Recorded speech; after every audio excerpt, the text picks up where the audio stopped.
ജീവസന്ദേശത്തിലേക്ക് എല്ലാ മാന്യ ശ്രോതാക്കൾക്കും ഒരിക്കൽ കൂടി സ്വാഗതം.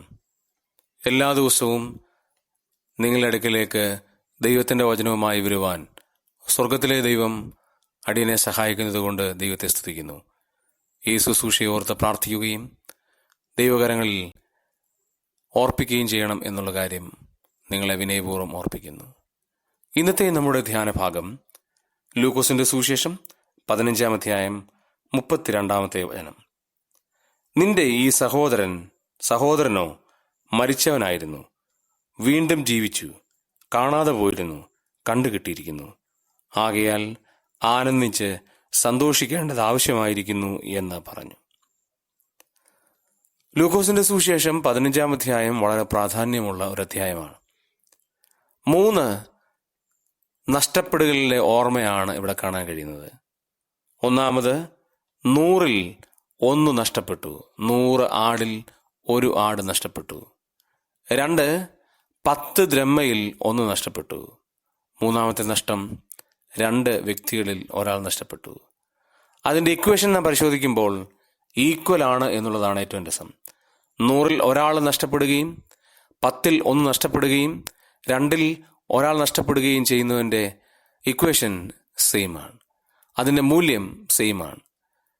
നമുക്ക് ഈ വായിച്ച വചനത്തിൽ 2-3 പ്രധാനപ്പെട്ട ആത്മീയ സത്യങ്ങൾ ദൈവത്തിൻ്റെ ആത്മാവ് ആലേഖനം ചെയ്തിരിക്കുന്നത് നമുക്ക് കാണാൻ കഴിയും. അവിടെ 2 മക്കളിൽ ഒരാൾ, നമ്മൾ അദ്ദേഹത്തെ ധൂർത്തുപുത്രൻ എന്നോ മുടിയൻപുത്രൻ എന്നൊക്കെ വിളിക്കാറുണ്ട്.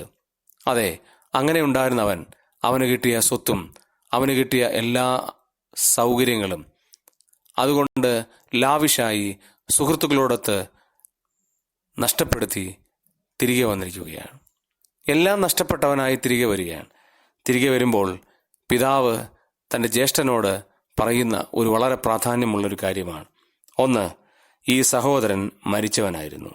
2, വീണ്ടും ജീവിച്ചിരിക്കുന്നു. 3, കാണാതെ പോയിരുന്നു. 4, കണ്ടുകിട്ടി. 5, സന്തോഷിക്കേണ്ടത് ആവശ്യമാണ്. പ്രിയമുള്ളവരെ, നമ്മളും ഈ ലിസ്റ്റിൽപ്പെട്ടവരാണ്. 1, നമ്മൾ മരിച്ചവരായിരുന്നു.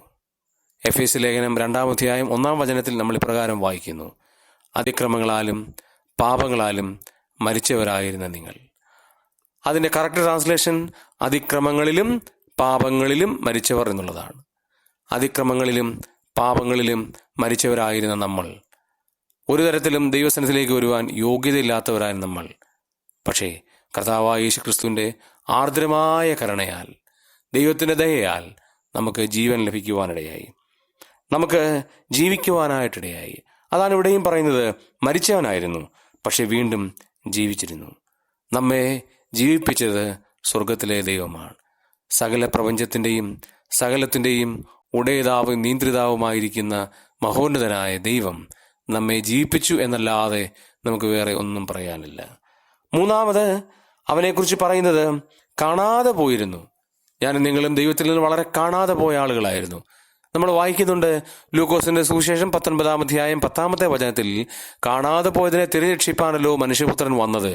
നമ്മൾ കാണാതെ പോയിരുന്നു, പക്ഷേ നമുക്ക് ആശ്വാസകരമായൊരു കാര്യമുണ്ട്, കണ്ടുകിട്ടിയിരിക്കുന്നു.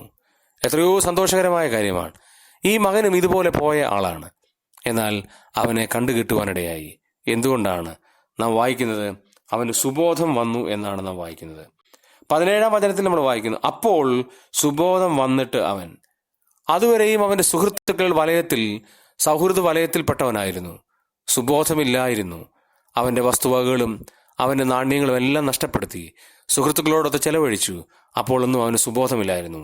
പക്ഷേ അവൻ പട്ടിണിയായപ്പോൾ, തൻ്റെ അപ്പൻ്റെ വീട്ടുകാരെ ഓർത്തപ്പോൾ, അപ്പൻ്റെ ഭവനത്തെ ഓർത്തപ്പോൾ അവന് സുബോധം വന്നു എന്നാണ് നാം വായിക്കുന്നത്. 2, അപ്പൻ്റെ ഭവനത്തെ അവൻ ഓർത്തു. എൻ്റെ അപ്പൻ്റെ ഭവനത്തിൽ എത്രയോ കൂലിക്കാർ, അവർ തൃപ്തരാകുന്നു, ഞാനോ വിശപ്പ് കൊണ്ട് വലയുന്നു. അവൻ അവൻ്റെ അപ്പൻ്റെ വീടിനെ ഓർക്കുവാനിടയായി.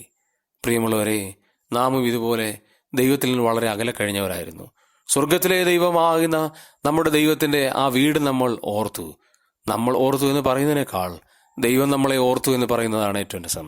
ദൈവം നമ്മളെ ഓർത്തു, കണക്ക് കൂട്ടി.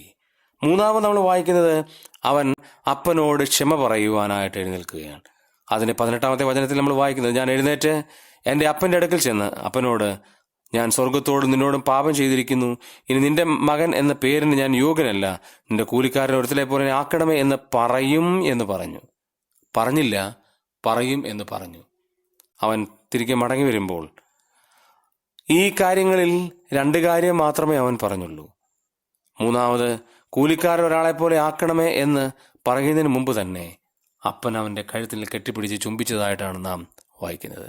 പ്രിയമുള്ളവരെ, മരിച്ചവനായിരുന്ന, നഷ്ടപ്പെട്ടു പോയ ഈ യുവാവ് തിരികെ ലഭിക്കുവാനിടയായി. നമ്മളും പാപത്തിൻ്റെ അന്ധകാരത്തിൽപ്പെട്ട്, ഈ ലോകത്തിലെ മോഹത്തിൽപ്പെട്ട്, ഈ ലോകത്തിലെ ഇഷ്ടങ്ങൾക്കനുസരിച്ച് പോയവരായിരുന്നു. എന്നാൽ കാലാകാലങ്ങളിൽ കർത്താവായ ദൈവം നമ്മളെ കണ്ടു, നമ്മളെ വിളിച്ചു, നമ്മളെ തിരഞ്ഞെടുത്തു, പുത്രിപുത്രന്മാരാക്കി തീർത്തു. എത്ര അമൂല്യമായ കാര്യം! അതുകൊണ്ട് ഈ ചേട്ടനോട് അപ്പൻ പറയുന്നത് പോലെ നമുക്ക് സന്തോഷിക്കേണ്ടത് ആവശ്യമാണ്. നമുക്ക് ഏറ്റവും വലിയ സന്തോഷകരമായി സ്തുതിക്കേണ്ടത് ആവശ്യമാണ്. ഞായറാഴ്ച കർത്താവിനെ ആരാധിക്കുന്ന ഈ സമയം നാം വളരെ ഭക്തിയോടെ, ഭയത്തോടെ മഹോന്നതനായ ദൈവം നമ്മുടെ ജീവിതത്തിൽ ചെയ്ത ഈ വനുപകാരത്തെ ഓർത്തുകൊണ്ട് ഹൃദയപൂർവ്വം ദൈവത്തോട് നമുക്ക് നന്ദി പറയുവാനായിട്ടിടയാകണം. മഹോന്നതനായ ദൈവമേ, അവിടുന്ന് പാപത്തിന്റെ അന്ധകാരത്തിൽ നിന്ന് ഞങ്ങളെ വീണ്ടെടുത്തത് കൊണ്ട് നന്ദി എന്നല്ലാതെ വേറെ നമുക്കൊന്നും പറയാനില്ല. അങ്ങനെ ആത്മാവിലും സത്യത്തിലും കർത്താവിനെ നമുക്ക് ആരാധിച്ച് മഹത്വപ്പെടുത്താം. ദൈവത്തിന്റെ നാമം വാഴ്ത്തപ്പെടുമാറാകട്ടെ. പിതാവേ, നന്ദിയോടെ ഞങ്ങൾ അങ്ങേ സ്തുതിക്കുന്നു. ഓരോ നിമിഷവും അവിടുത്തെ കൃപ അനുഭവിക്കുവാൻ ഞങ്ങളെ അവിടുന്ന് തിരഞ്ഞെടുക്കുന്നതുകൊണ്ട് സ്തോത്രം. ഞങ്ങളും കാണാതെ പോയവരായിരുന്നു, കണ്ടുകിട്ടിയതുകൊണ്ട് സ്തോത്രം. ഞങ്ങൾ മരിച്ചവരായിരുന്നു, ഞങ്ങളെ ജീവിപ്പിച്ചുകൊണ്ട് സ്തോത്രം. ഇനി ഞങ്ങൾക്ക് സന്തോഷം നൽകിയതുകൊണ്ട് സ്തോത്രം. ഈ വചനം കേൾക്കുന്ന എല്ലാവരെയും അനുഗ്രഹിക്കണമേ. പലവിധത്തിലുള്ള ഭാരത്താൽ ഭാരപ്പെടുന്നവർക്ക് ആശ്വാസം നൽകണമേ. പ്രാർത്ഥന കേട്ടുകൊണ്ട് നന്ദി. യേശു ക്രിസ്തുവിന്റെ നാമത്തിൽ തന്നെ, ആമേൻ.